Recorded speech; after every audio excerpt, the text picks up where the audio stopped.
On this special extra edition of Inside Education, we look at education issues addressed during the 80th session of the Nevada Legislature. What happened in Carson City and how will it affect students in Clark County and the rest of the state? We sit down with CCSD Superintendent Dr. Jesus Jara and talk to panels of experts about funding, the funding formula, school safety initiatives, and more. Inside Education, the legislative wrap starts right now. The cornerstone of education is getting to know a student first. We want to make sure that we're supporting families and students. I think that the community should know that their voice counts. And our students have all the potential in the world. Thank you for joining us for this special legislative wrap edition of Inside Education. I'm your host, Mitch Truswell. The 80th session of the Nevada Legislature adjourned on June 4th, and education funding, once again, was a central issue. Lawmakers agreed to modernize an education funding formula that has been around for about 50 years and allocated some extra dollars for education as well. But is the money enough to ward off a teacher strike and keep cuts out of the classroom? And what does modernization really mean? What changes will you see in Clark County classrooms and when? During this program, we'll hear from a variety of voices breaking down what happened in Carson City. A lawmaker at the heart of the funding formula bill, an analyst who has crunched the numbers, a parent with a group who watched this process very closely, as well as experts on school safety, a sergeant from CCSD Police, and a school psychologist. But we begin with the Clark County School District Superintendent, Dr. Jesus Jara. Dr. Jara, this was your first legislative session. You've only been superintendent for about a year now. Yeah, almost, June 19th. Right, so your first legislative session. Thoughts now that it's over? We got through it. Yeah, it was a good process. I mean, a good learning experience for me. I was up there a couple times, not too often, but the team did a great job. It was a little bit interesting and different from what I'm used to. You know, I've been in Florida for so long, and I've also worked in the state of Massachusetts. So now I've been able to, now I can say, that I've worked in 3 different states and worked with legislatures. And it was just a little bit of a different process, but it went well. Okay. I think Different in a bad way? No, well, it's just different. When you go into coming from 2 states that go in session every year. So there's a lot of work done, and actually the session is shorter. There's a lot of work done in 120 days. Right. So it's more intense. What I would say is there's a lot of more interaction with legislators here, which is positive, because if you have good relationships, then you can do a lot of great things. So it was just different. Okay. Is there anything that surprised you? Everything towards that last weekend. A lot of things, all the things happening and changing, and that was a bit surprising. I'm like, do I need to be up there or be down here? But the team was doing a great job up there, so I just stayed in constant communication. So I tell you what, that Friday through that Monday night at midnight, it was in my office at home. On the kitchen counter, just working and paying attention. So that was a bit surprising. Everything comes to the tail end, and everybody goes home at midnight. So it was interesting. Okay, so funding, as has been the case for many years, is obviously the big issue for the school district, for education in general. So how do you feel about where we stand now, and what was received from the state? No, and look, I tell you, from what I'm hearing, and this, was it perfect? No. I mean, was I a little bit disappointed at, coming towards the tail end on that Tuesday morning after the dust settles? I was. Because there still we have to make cuts. I have to make 17, 18 million, but everybody is excited because we did better than previous sessions. Right.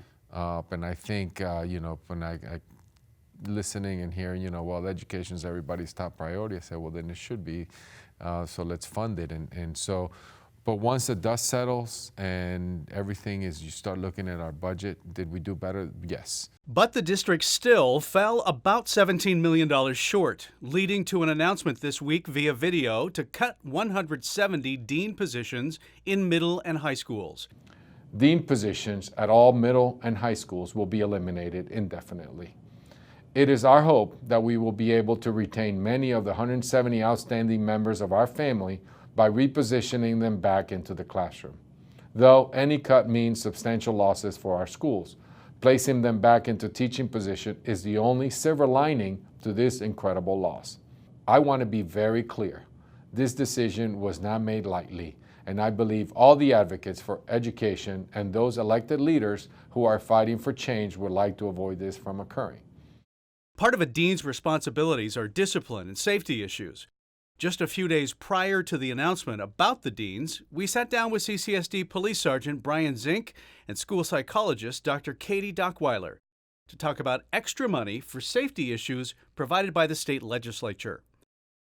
Sergeant Zink, so you also don't know exactly how much money you will have to make improvements, the department, but what kinds of things could we expect or should we expect will happen, or do you know?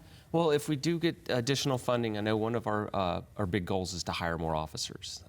More officers in our department mean more officers on the street, more officers servicing our schools. Our current goal is to have 2 campus officers at every high school and 1 per middle school, or 1 officer that would then share a couple of middle schools, and then of course increase our elementary school patrol program. We'd like to add more officers to our K-9 team because, as you said, You've got 4. We have K-9 4 now. officers? We'd like to add 4 more, but of course there's costs associated with that. A lot of training for those dogs as well. A lot of training, exactly. And then if we could also expand our traffic bureau, we have 4 officers and a sergeant who currently go out on motorcycles and do patrol around the schools and respond to accidents, things like that. And so of course we'd like to expand that program. Are the random searches primarily at high schools? Or? No, the high school and middle schools. High school and middle schools, okay. School-based mental health professionals, that's school counselors, that's social workers, that's psychologists. What do they bring to the table in terms of adding security? How do they help security? Sure. So all those 3 school-based mental health professionals can add preventative measures to schools. So if we are preventative in the approach that we take to students, whether it be through internalizing behaviors such as anxiety or depression, or externalizing behaviors, we can help to ensure that they make good choices and have the resources they need so that they make good decisions when it comes to security down the road. And also being able to spot that student that may be having trouble, but the teacher maybe is dealing with so many other things, they don't have the attention that maybe a social worker or counselor would to bring those issues to light and to find out more. Absolutely. So through systems such as a multi-tiered system of support, we can provide those social, emotional, behavioral interventions, identify the needs, and provide the interventions in a timely manner to kind of curtail some of those issues down the road. So from your perspective, they're very central to keeping schools secure and knowing about the students and what's happening very with them. critical. Yeah. Yes. Okay. Still, many are concerned about cuts. On the website, the CCSD website, you talk about some of the gains there. So it's $154 million additional that will be coming to CCSD in the 2019-2020 year. Correct. There'll be additional money the year after that. I think what probably is a surprise to people is what you're getting more money, but now we're talking about making these cuts. Yeah. Why is that, and can you explain that? Yeah, no, and we had to put it all out there because in the question that the numbers kept on changing, and this was a little bit of a frustration for me because we were very consistent with our numbers from the beginning of session. In terms of this is what we need. Absolutely, and we presented to our board April 3rd a balanced budget. So the challenge then becomes, or became for us, it was, well, when you look at the raises for all the employees. Sure. So that's when you say, okay, well then here's in totality what we need, because we have increased costs. So what was coming in from the state, so I'll simplify it a little bit, as we continue to say, simple math. Yes. So we had an increased cost, right? So we use from the DSA, our original projection that we were looking at was about 55 to 70. That's a big number, but still in the large scheme of things, a $2.4 billion budget, it's not a big difference. So we were looking at what we were going to receive according to the initial DSA numbers. So, but we've had an increased cost. So PERS, which is a retirement, with an increased cost there. So our 2 new schools that we don't get funded for, that's also an increase. Not the building, but the operational aspect of that. Then you look at our special ed needs for our students. So we've seen an increase in needs for our children. That's not funded, so that's another 17 million there. So what we're looking, so that was covered within what we were going to receive. So then here comes on this side the commitment from the governor that we agree with. Right. There's a 5% cost for employee raises. So then where's that money come from? And that was what we were then communicating with the legislature. That's great, but we need to have the funding. So that was $100 million for just the 3% and the 2%. That gives us 60 million for the 3%, the 2% roll up, which is where you move into the salary schedule. That is 40 million. So that's 100 million. So then you look at the healthcare increased cost, because we were looking at projections initially. Every year, and that goes up. Initially, we were seeing a 20 million, but then our team negotiated and really worked with our providers and got it down to about a 5% increase. So that's 111 million extra that we needed. That gives you the 155, and we landed about 17 million. In totality, in the biennium, we landed about 35 million short. So that's where now we have to go back and cut the budget. Another funding issue was the modernization of what's known as the Nevada Plan. And here to talk more about SB 543, the plan to modernize the decades-old funding formula for K-12, is State Senator Joyce Woodhouse, Jeremy Aguero, a principal analyst with Applied Analysis, and Rebecca Garcia from the parent group CCSD Parents, who have been watching funding discussions very closely. Welcome to all of you. State Senator Woodhouse, I want to start with you. How important was it to you to modernize this funding formula this session? It was very important. Senator Dennis and I had been involved back in 2014 with a study committee that the legislature provided, and Senator Dennis chaired the overall committee, and then I chaired a tech committee and worked with CFOs and both present and retired from school districts and city and county governments. And our task then was to look at weighted funding for our EL students, our special ed, and our children who live at the poverty level either below or just barely above. And you know, I started teaching back when the Nevada Plan was first designed. That was my first year. And our classrooms, I had first graders. My classroom was totally different from our classrooms today. Smaller? Well, no, actually, I had 34 first graders every year. But the demographics of the population was different. And our city and our county has grown, actually, and Nevada has changed. And the Nevada Plan, we've made tweaks with it over the years, particularly with the rural factor, the urban factor, things like that, but never really addressing the changes in our students. And that was important because we were losing kids, not reaching the achievement levels that they should because the resources weren't there. And frankly, when you tried to explain the Nevada Plan, nobody could understand it. It was really, really hard to explain. Yes. So that was one of the reasons. And then after the 2017 session, the Department of Education, Nevada Department of Education, had the Augenblick study, which kind of galvanized Senator Dennis and I, saying, we have to do this now. And so we persevered and met with Dr. Canavero, who is the superintendent for public instruction, and started down that path of looking at what the Augenblick study said, where we needed to go, and then again to re-look at the weights because we really wanted to address those students. Did you ever think that it wasn't going to pass? I am a person whose cup is 2/3 full. All right. And I believed it was going to. I can tell you, though, that there were some times that you know, it was a much harder task than I ever dreamed it would be. And I just have to say up front that if we didn't have the support of Dr. Canavero and now Joan Ebert, the new superintendent, and the most important person of all is Jeremy Aguero, to make sure that we walk through this the way that we needed to.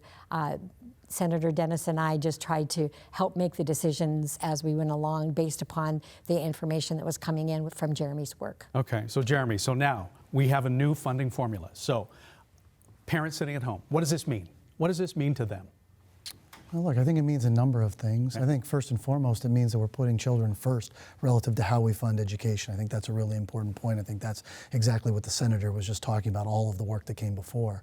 I think we have a funding formula. What it means is we now have a funding formula that recognizes that the resources that are needed for children are not always the same. That preparing a child for college or career is not always uniform, and we need a formula that reflects that.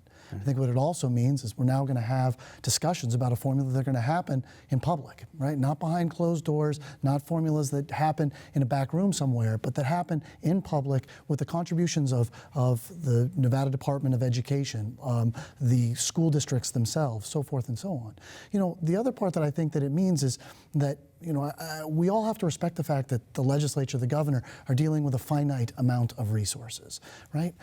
However, other than extraordinary circumstances, what the legislature and the governor committed to in terms of intent is to making sure that education is made whole on a go-forward basis, that we're not going to be diverting funds from that anymore. And I think one of the other things that it means that's really important is that the formula should no longer be an impediment to having a conversation about education adequacy on a go-forward basis. That's been a really hard thing for us to do because every time we talk about how much we should be spending on education, we're all concerned about where those dollars are going. That transparency issue, I believe, has now been addressed. Okay, that's my question for you, Senator Woodhouse. So is this the first step? So we have, during the next session, I guess, will you be taking up the cause, we need to fund education better than we do now? I think a whole lot of us will be talking about that.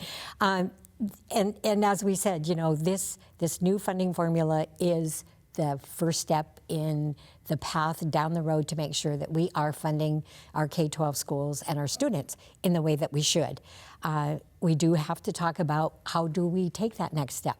This is the first one, had to happen before you can start putting more additional monies into a funding plan, and that was why it was important to have a plan that we could design that we knew where the money was going to be and where it was going to go. And the number one thing, and Jeremy has said it over and over, is the money follows the student so that we know the student is getting the resources he or she needs. Rebecca, from your perspective, we've got the funding formula now.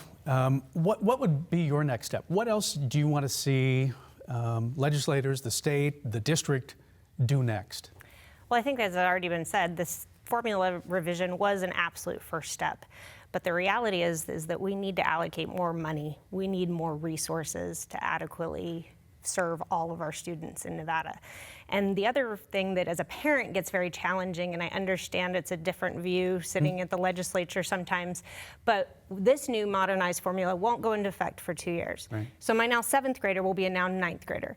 Then we have the discussion about potential new monies in 2 years, and then those might take 2, 4, 6, 10 years. So realistically, the additional dollars that are needed to really support our kids in the best way possible, my son may graduate without ever seeing. I've already graduated one from CCSD who never saw the benefits of, for example, the IP1 room tax because it kept getting transferred.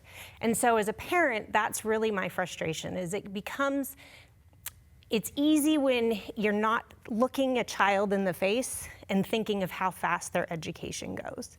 And so when I talk to legislators, when I talk to anybody, that's always my thing.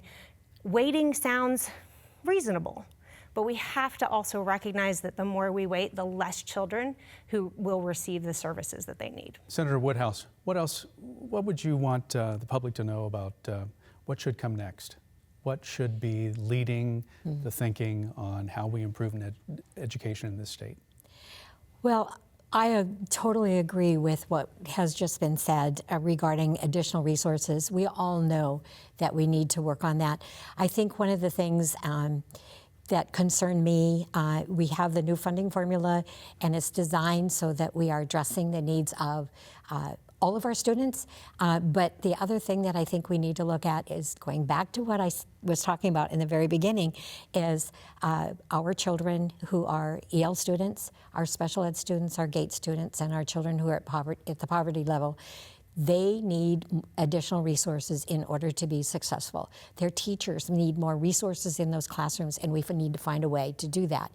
We have the weights put into this new formula, as we have had in the past with categoricals, but our categorical dollars never addressed all of the students in those various categories, such as the EL students, only a portion of them.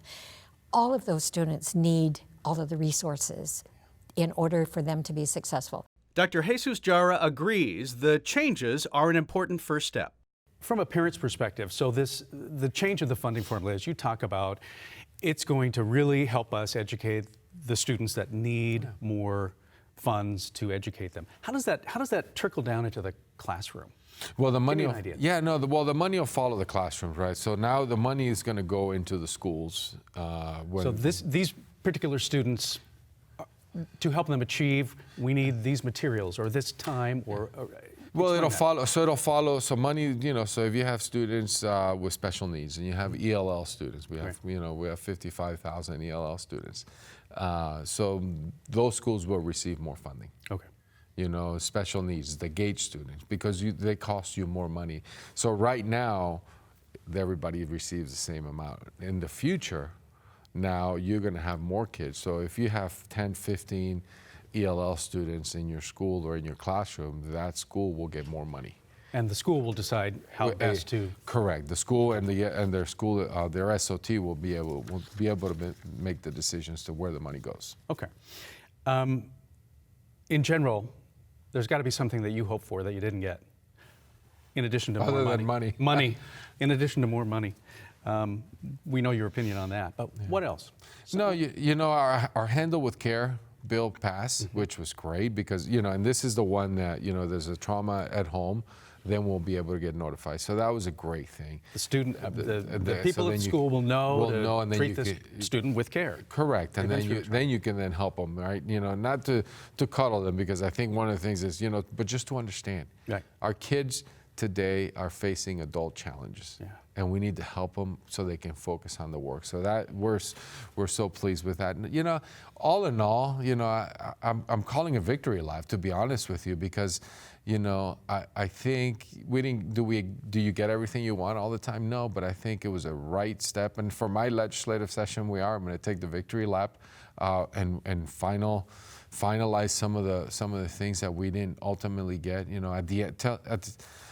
At the tail end, I was concerned that the bill for the modernizing of the formula was not going to go as expected, and it was going to, move into a different direction. So kind of work with the legislature, understand what was going on. So that moved in the direction where it landed.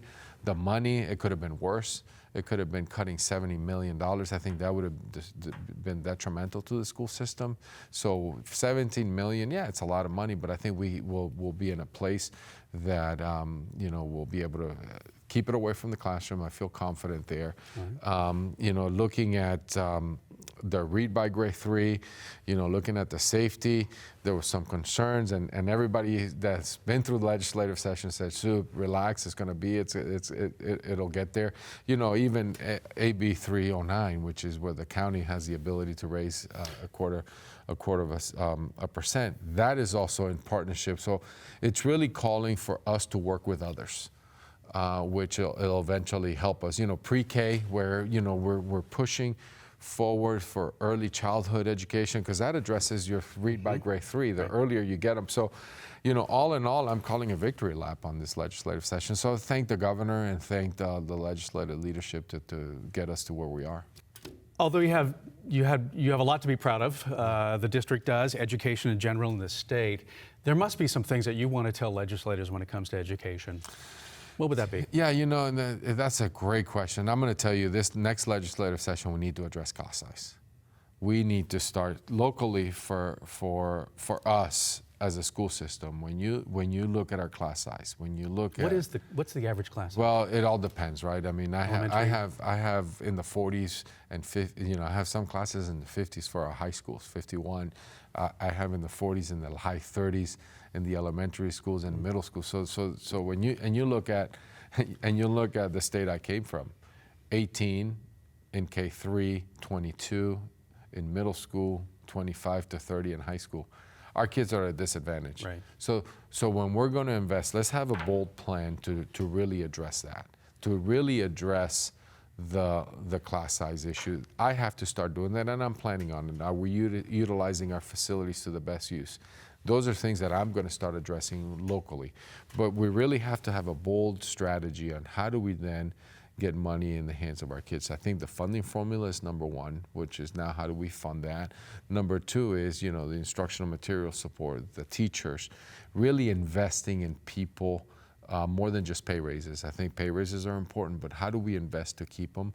And I think as I move forward, how do we address the class size, which then gets into the adequacy, right? That's one thing that we didn't touch, is the adequacy of the funding of the base.